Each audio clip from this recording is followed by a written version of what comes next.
एक बार जाड़ों की छुट्टियों में मैं अपने भाई के घर गुजरात गया था।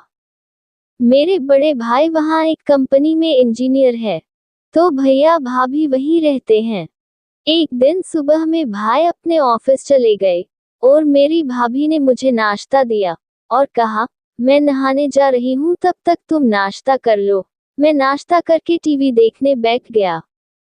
तभी मेरी भाभी ने मुझे आवाज दी, राजू मेरी तौलिया मुझे दे दो, मैं टेबल पर रखाई हूँ।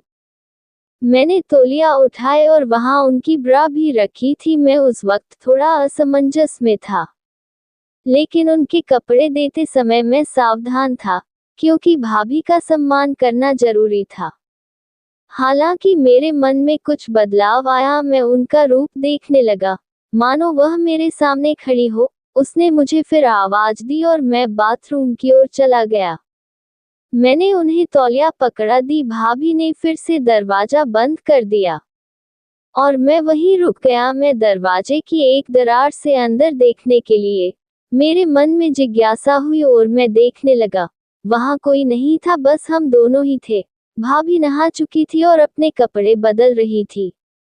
मैं सिर्फ उनका पिछला हिस्सा ही देख पा रहा था। कुछ देर बाद वह बाहर आए और, हेलो दोस्तों, मेरा नाम राजू है। ये तब की बात है जब मैं 15 साल का था। जब मैं जाड़ों की छुट्टियों में भाई के पास गया था। जब मैं 10वीं क्लास में था तो मेरी भाभी थोड़ी मोटी थी, लेकिन वह बहुत सुंदर लग रही थी। वह हर वक्त छोटे कपड़े पहनती रहती थी।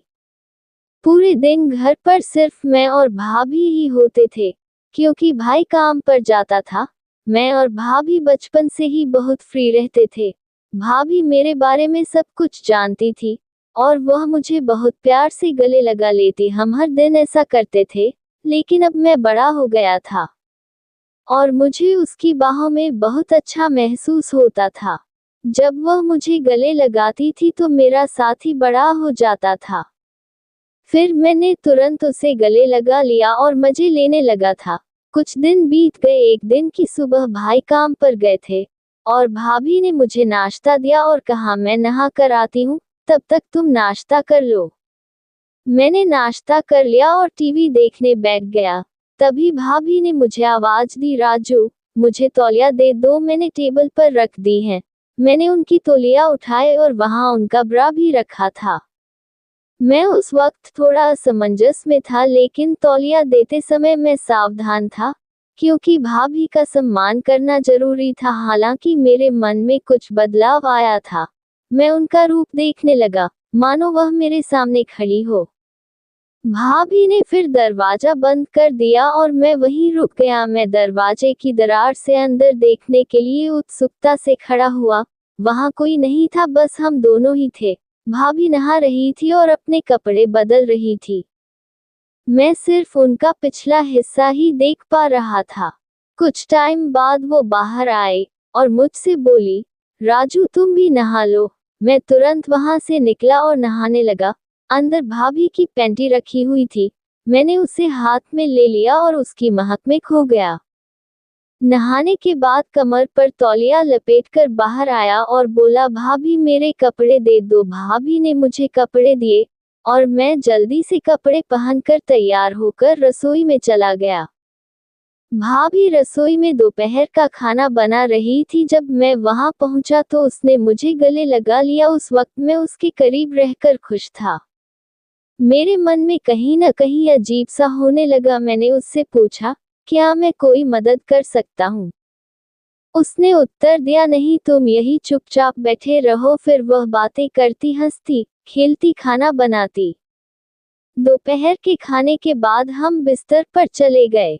भाभी चादर ओढ़कर सो गई और बोली, राजू तुम भी मेरे साथ सो जाओ, मैं आज बहुत थक गई हूँ। उसकी आवाज में कुछ खास था और उस पर कई सवाल खड़े हो गए। वह बोली, बदन भी बहुत दर्द कर रहा है। मैंने तुरंत भाभी से पूछा, क्या मैं आपके शरीर को दबा सकता हूँ, अगर आपको कोई दिक्कत नहीं है तो? भाभी ने नहीं कहा। मैंने फिर पूछा और बोला, भाभी दर्द हो रहा है तो दबा दूं? उसने कहा, ठीक है। मैं धीरे धीरे उसके पैर दबाने लगा। उसके घुटनों तक पहुंचकर मैं रुका और अब उसकी वह चीज देख रही थी। मैंने उससे पूछा, भाभी ऊपर भी दबाना है क्या? तो वो बोली, हाँ दबाओ, मुझे आराम मिलेगा।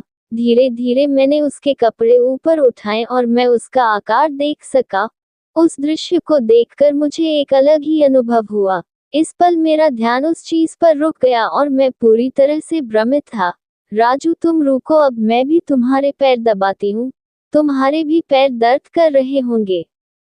वह मेरे पैर दबाने लगी और उसके नाजुक हाथों के स्पर्श से मुझे बहुत अच्छा महसूस हो रहा था। उसने मेरे पैरों को दबाते हुए मुझे आराम दिया और फिर हम वहीं सो गए। और अब मुझे थोड़ा बेहतर महसूस हुआ। फिर भी मैंने उनसे पूछा कि भाभी, क्या मैं आपको गले लगा सकता हूँ? भाभी ने मुस्कुराते हुए जवाब दिया, क्यों नहीं, लगाओ। तुम ऐसे क्यों पूछते हो? हम दोस्त हैं ना? तुम्हारा आलिंगन मुझे एक नई गर्माहट देता है। वह बहुत होशियार थी और सब कुछ जानती थी। मैं छोटा था। गले मिलने के बाद हम दोपहर को सो गए। दोपहर को हम अच्छी नींद सोए और शाम को जाग गए। सब बातों का ध्यान रखा गया क्योंकि शाम को मेरे भैया आ रहे थे। भैया काम से आए और हमने खाना खाया। भाभी ने कुछ खास पकवान बनाए थे जिससे सबके चेहरे खिले हुए थे। वहां का पूरा माहौल खुशियों से भरा हुआ था। भाभी ने मेरे भाई के लिए बिस्तर नीचे हॉल में लगा दिया। उसके बाद मैं भाभी के साथ बिस्तर पर सो गया। क्योंकि हम दोपहर में अच्छी नींद लेते थे इसलिए हमें रात में नींद नहीं आती थी। रात के 2 बजे थे फिर भी मुझे नींद नहीं आ रही थी। भाभी एक करवट से दूसरे करवट पर सो रही थी लेकिन उसे भी नींद नहीं आ रही थी। कमरे में एक छोटा सा लाल बल्ब जल रहा था और बाकी कमरा अंधेरे में डूबा हुआ था। उस शांत वातावरण में हमारे मन में विचारों की लहरें दौड़ रही थी। एक दूसरे के करीब होने के कारण उस पल का रहस्य हमारे दिमाग में घूम रहा था। मैं और भाभी अंधेरे में जाग रहे थे। उसने मुझसे कहा, शांत रहो राजू, और शोर मत करो, सुबह के 3 बजे है। और फिर वह सो गई। सुबह हम देर से उठे। भैया उसे जगाने आए और बोले, जल्दी उठो, मैं काम पर जा रहा हूँ। हम उनकी आवाज सुनकर जाग गए और कुछ ही देर में नहाकर तरोताजा हो गए। भाभी ने मेरे लिए कुछ खास व्यंजन बनाए थे ताकि हमारे दिन की शुरुआत अच्छी हो। मेरे पसंदीदा भोजन की महक ने रसोई में एक विशेष माहौल बना दिया और वह मुस्कुराकर मुझसे बोली, चलो अब नाश्ता कर लेते हैं। उसने मुझे चाय और नाश्ता दिया और फिर नहाने चली गई। नाश्ता करते समय मुझे रात की घटनाएं याद आ रही थी और सोचा कि क्यों ना दोपहर को भाभी से इस बारे में बात की जाए। तभी भाभी ने मुझे अपने कपड़े देने के लिए बुलाया और हमेशा की तरह दरवाजे की दरार से उसे कपड़े बदलते हुए देखा। नहाने के बाद भाभी खाना बना रही थी। मैंने उसे पूछा, भाभी खाना हुआ क्या? उसने जवाब दिया, हाँ थोड़ा सा बाकी है। फिर हमने खाना खाया और आराम करने के लिए बिस्तर पर चले गए। मैं और भाभी एक ही कंबल में सो गए। उसने मुझे गले लगाया। मैंने भाभी को कसकर गले लगाया। मैंने भाभी की तरफ देखा। क्या मैं कुछ पूछ सकता हूँ? उसने सोचते हुए और कहा, पूछो। मैंने आगे कहा, भाभी रात को पति पत्नी क्या करते हैं? भाभी ने मुस्कुराकर जवाब दिया, कुछ नहीं करते। फिर बोली, जब तुम बड़े हो जाओगे या शादी कर लोगे तब तुम्हें समझ आएगा। लेकिन फिर भी तुम्हें बताती हूँ, पति और पत्नी वही करते हैं जो जानवर करते हैं। उस दिन कुत्ता और कुत्तिया जो कर रहे थे वैसे ही पति पत्नी करते हैं। मैंने उनसे पूछा, अरे भाभी, यह क्या सिर्फ पति पत्नी के लिए है? उसने जवाब दिया, नहीं, कोई भी कर सकता है, लेकिन इसे छुपा कर रखना जरूरी होता है। यह एक राज है। अगर किसी को पता चल जाए तो बड़ी बदनामी हो सकती है। मैंने थोड़ा आश्चर्य से पूछा, क्या ऐसा हो सकता है? उसके बाद मैंने विषय बदलते हुए कहा, भाभी, क्या आज हम कोई नई चीज कर सकते हैं? क्योंकि आज मुझे नींद नहीं आ रही है। तो वह मुस्कुराकर बोली, कोई बात नहीं, चलो ऐसे ही लेटे रहते हैं।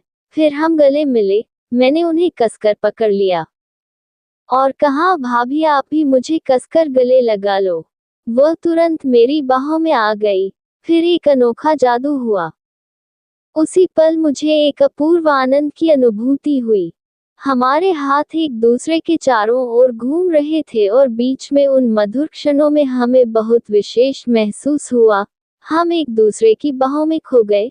मेरा साथी सख्त हो रहा था और मुझे बाथरूम जाना था। मैंने भाभी से कहा, भाभी मुझे बाथरूम जाना है। भाभी ने कहा, चलो मुझे भी जाना है। हम दोनों एक साथ बाथरूम गए।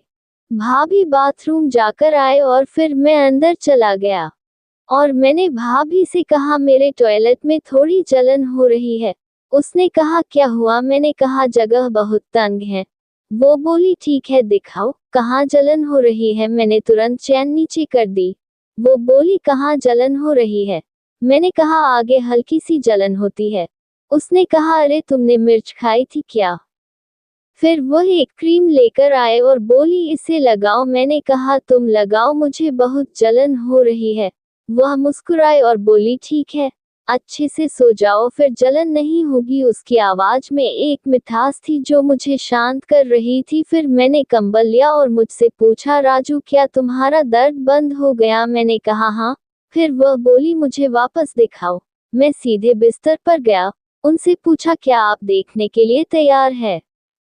भाभी ये देखकर खुश हो गई। मेरा साथी भाभी का पूरा साथ दे रहा था। फिर कुछ देर बाद मेरे साथी को उल्टी हुई और भाभी ये देखकर शर्मा गई और मैं बहुत खुश था। दोस्तों, अगर आपको कहानी पसंद आए तो हमारे चैनल को सब्सक्राइब करें और आपको कहानी कैसी लगी मुझे कमेंट में अवश्य बताएं। तो मिलते एक और ऐसी ही मनोरंजक कहानी में। धन्यवाद।